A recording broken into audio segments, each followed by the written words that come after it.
हर हर महादेव दोस्तों, स्वागत है आप सभी का मेरी इस प्रेत कथा कहानी चैनल में। आज आप रसपान करेंगे माघ मास का महात्मा 17 अध्याय। तो चलिए वीडियो को स्टार्ट करते हैं। अप्सरा कहने लगी कि हे राक्षस, बुढ़ो ब्राह्मण कहने लगा कि इंद्र इस प्रकार अपनी अमरावती पुरी को गया।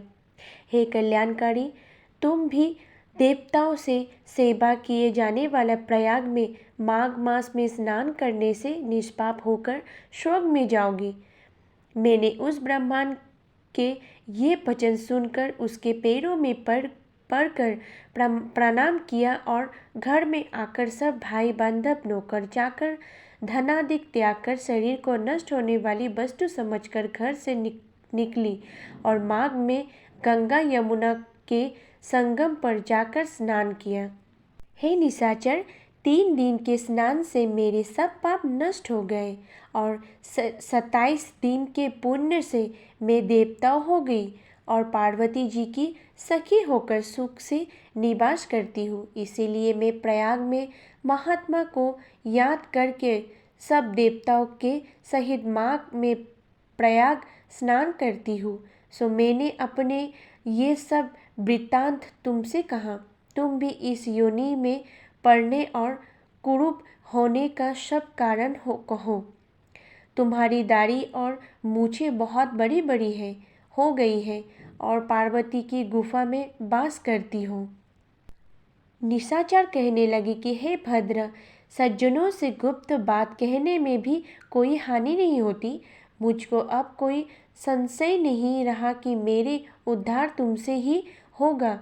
मैं अपने सब वृत्तांत तुमसे कहता हूँ। मैं काशी में वंदों का ज्ञाता था और बड़े उच्च कुल के ब्राह्मण के घर में जन्म लिया था। मैंने राजा, पापी, शूद्र तथा वेश्यों से अनेक प्रकार के दान दिए। मैंने दान लेने में चंडाल को भी नहीं छोड़ा। उस जन्म में मैंने कोई भी धर्म नहीं किया, वहीं पर ही मृत्यु को प्राप्त हो गया। तीर्थ स्थान पर मरने के कारण नरक में नहीं गया। पहले तो 2 बार गिद्ध योनि में, 3 बार व्याघ्र योनि में, 2 बार सर्प योनि में, 1 बार उल्लू की योनि में और अब 10वीं बार राक्षस हुआ हूँ और सैकड़ों वर्षों से इसी योनि में हूँ।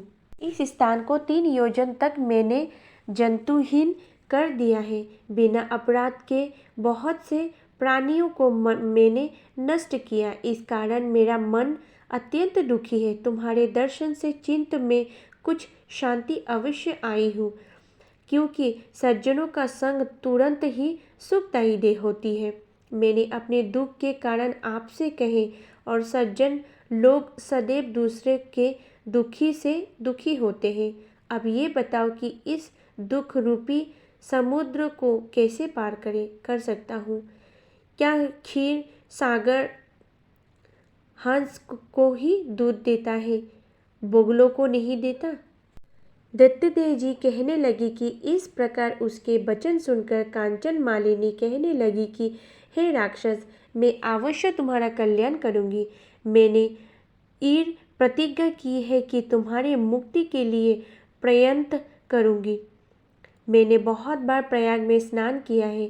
वेद जानने वाले ऋषियों ने दुखी को दान देने की प्रशंसा की है। समुद्र में जल बरसने से क्या लाभ?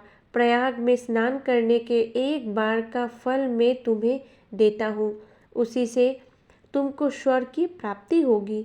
उसके फल का अनुभव मैं कर चुकी हूँ। तब उस अप्सरा ने अपनी गीले वस्त्र का जल निचाकर जल को हाथ में लेकर माघ स्नान का फल को उस राक्षस को अर्पित किया। उसी समय पुण्य प्राप्त हुआ। राक्षसी शरीर को छोड़कर तेजमय सूर्य के सिद्धश देवता रूप हो गया। आकाश में विमान पर चढ़कर अपनी क्रांति से चारों दिशाओं को प्रकाशित करता हूँ। शोभायमान हुआ और कहने लगा कि ईश्वर ही जानता है तुमने कितना उपकार मुझ पर किया है। अब भी कृपा कुछ शिक्षा दे।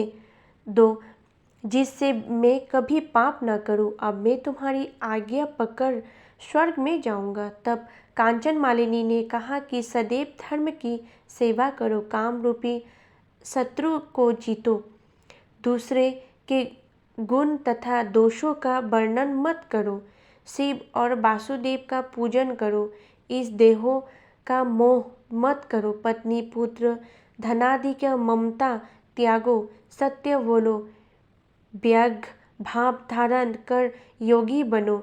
मैंने तुमसे ये धर्म के लक्षण कहे, अब तुम देवता रूप होकर शीघ्र ही स्वर्ग को जाओ।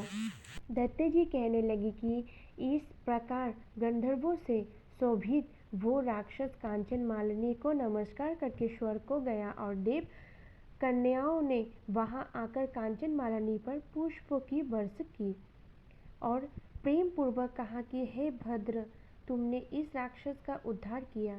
इस दुष्ट के डर से कोई भी इस वन में प्रवेश नहीं करता था। अब हम निडर होकर विचरेंगे।